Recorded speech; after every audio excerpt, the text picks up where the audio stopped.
बिस्मिल्लाहिर्रहमानिर्रहीम। मैं हूं नवीद सत्ती और बात करेंगे बहुत ही फेमस केस रहा है उसामा सत्ती कत्ल केस जो था।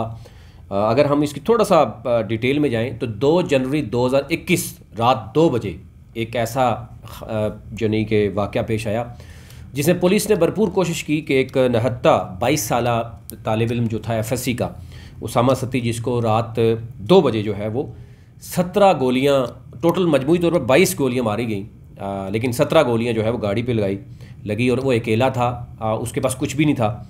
और उसके बाद केस चला। मैं आपको डिटेल में बताऊंगा कि बेसिकली पहले क्या केस कोशिश की गई, किस तरीके से पुलिस ने अपने भाइयों को बचाने की कोशिश की। लेकिन एनी हो, उसामा सत्ती केस जो है वो चलना शुरू हुआ। उस वालिद की मदियत पे मुकदमा दर्ज हुआ। वालिद जो है नदीम सत्ती, और ये 3 बहन भाइयों में सबसे छोटा था। ये अपने एक दोस्त को यानी ड्रॉप करके वापस आ रहा था, तो ये वाक़या पेश आया। और इस केस को जो देखा है वो जो वकील हैं इसके, राजा फैसल यूनुस, बड़े अच्छे तरीके से उन्होंने इस केस को लड़ा और ज़रा साबित कदमी भी रही यहाँ पर जो लवाहिकीन हैं।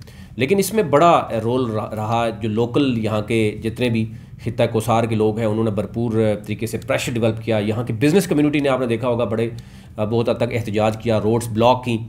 और ये केस ना सिर्फ ये इस्लामाबाद रावलपिंडी की हद से निकल के ये पूरा नेशनल लेवल का केस, बल्कि इंटरनेशनल लेवल का केस बना। अच्छा जी, ये हुआ क्या था आपको पता ही है कि जिस तरीके से पुलिस वालों ने जो है वो इस बच्चे को, उसामा सत्ती को 2 जनवरी 2021 को श्रीनगर हाईवे पर रात तकरीबन 1:30 बजे का करके फायरिंग करके उन्हें कत्ल किया। और उसके बाद इंसदाद दहशतगर्दी जो पुलिस स्क्वाड था उसके 5 एहलकार इसमें मुलव्वस पाए गए थे। उसमें से ज़रा डिटेल तो अब उसमें से 2 जो है पुलिस एहलकार हैं उनको सज़ाए मौत और 3 को उम्र कैद जो है वो सुनाई गई है। अब इसमें जो डिटेल अगर मैं आपको थोड़ा सा बता दूं इसके कि जो इसके वालिद थे नदीम सत्ती, उन्होंने उनकी मदियत में ये FIR दर्ज की थी जिसमें 5 एहलकार जो है उसमें नामजद किया गया था। और ये मौक़िफ़ इख्तियार किया गया था कि उसामा ने गुज़िश्ता रोज़ इनसे जिक्र किया था कि पुलिस के साथ उनकी कुछ तलख़ कलामी हुई है, यानी ये पहले ही बता दिया गया था। इवन पुलिस ने तो रंग ही कुछ और देने की बात की। उन्होंने कहा जी कि हमें कॉल मौसूल हुई और हमें ये बताया गया, जिस पर उन्होंने ये धमकी दी थी कि हम तुम्हें मज़ा चखाएँगे, और ये उसने जिक्र बिगार में भी कर दिया। तो यूँ दफ़ा 302 और दहशतगर्दी की 780A के तहत ये मुकदमा दर्ज किया गया था। 17 गोलियां जो है वो चलाई गई थी गाड़ी पर और मजमूई तौर पर 22 गोलियां जो है वो लगाई गई थी।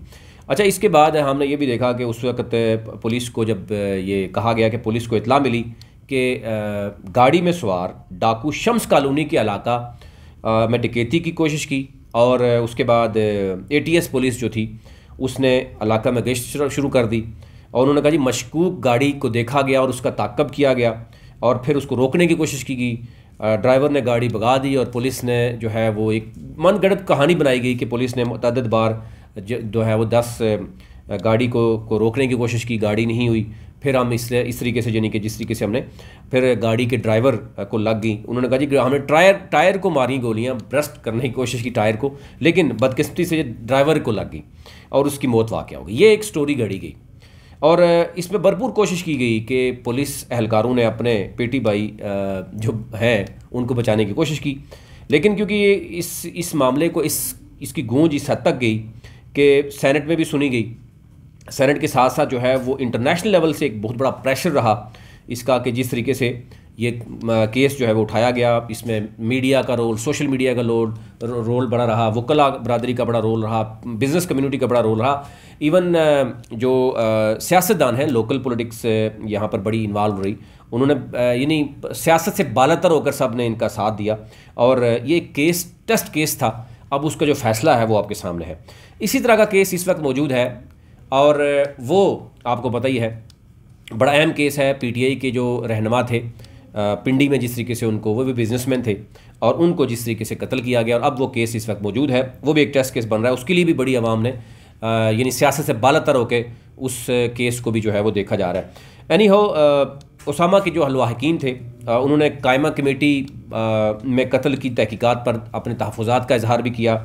यानी मामला सेनेट तक गया। सेनेट से जो है वो इंटरनेशनल लेवल पे भी हमने देखा कि इस पर बड़ी तमाम तंजीमों ने इस पर बात की और फिर JIT में बुलाया गया और फिर उसके बाद जुडिशल इंक्वायरी जो है उसके सामने उनको तलब किया गया। यानी बड़ी इसमें उन लवाहिकीन की बड़ी बहुत यानी 2 साल 1 माह तक ये केस चलता रहा है और उसमें ज़ाहिर है लवाहिकीन पर प्रेशर भी थे। उनके वालिद ने भी कहा, उनके जो वकला थे उन्होंने भी इस हवाले से बात की कि कॉल्स आती हैं, प्रेशर है। फ़ैसला महफूज किया गया था, अब वो सुनाया गया तो ये कहा जा रहा था कि फ़ैसला महफूज है, हो सकता है कुछ रद्द-बदल हो, लेकिन जो एडिशनल सेशन जज है उन्होंने ज़ेबा चौधरी उन्होंने महफूज फ़ैसला सुनाया पीर के रोज़।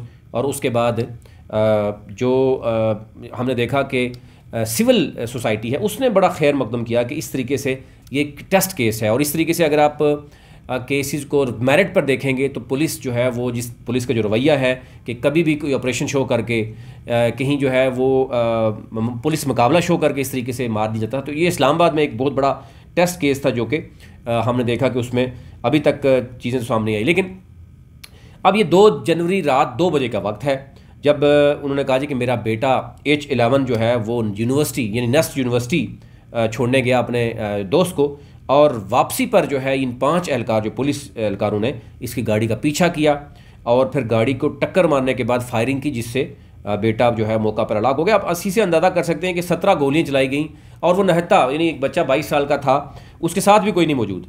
ये तो बड़ी कोशिश की गई दबाने की, लेकिन कुछ ऐनी शाहिदीन ऐसे थे और फिर इस्लामाबाद में वाक़या हुआ रात 2 बजे का, तो इसको बड़ी बेहतर तरीके से जो है ना इसको उठाया गया। एनी हाउ पुलिस एहलकारों ने फायरिंग की, उसमें उन्होंने कहा जी कि काले शीशे थे और पता नहीं क्या कुछ कहा। उन्होंने फिर कुछ पुराने केसेस भी निकालने की कोशिश की, किसी और के केसेस भी डालने की कोशिश की गई।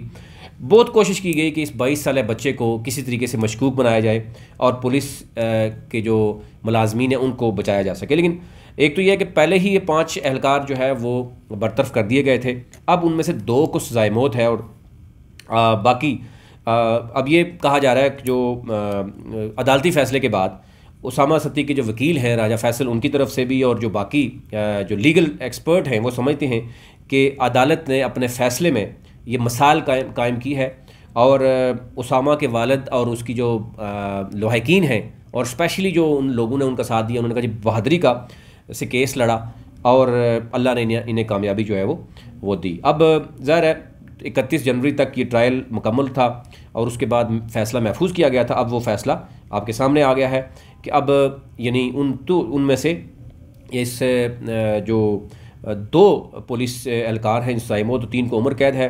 इसमें अगर आपको मैं डिटेल बता दूं कि जी जो एडिशनल सेशन जज हैं ज़ेबा चौधरी, उन्होंने जो महफूज फ़ैसला सुनाया उसमें मुल्ज़मान जो हैं इफ्तिखार अहमद और मोहम्मद मुस्तफ़ा को सज़ाए मौत, क्योंकि डायरेक्टली इनकी यानी सरकार की जो असला भी यूज़ हुआ, गोलियां भी यूज़ हुई और इन्होंने ज़ाहिर जब JIT में बाकी बाद में देखी चीज़ें तो पहले तो कोशिश की गई कि इसको छुपाने की, लेकिन बाद में मान लिया गया, वो साबित हो गया।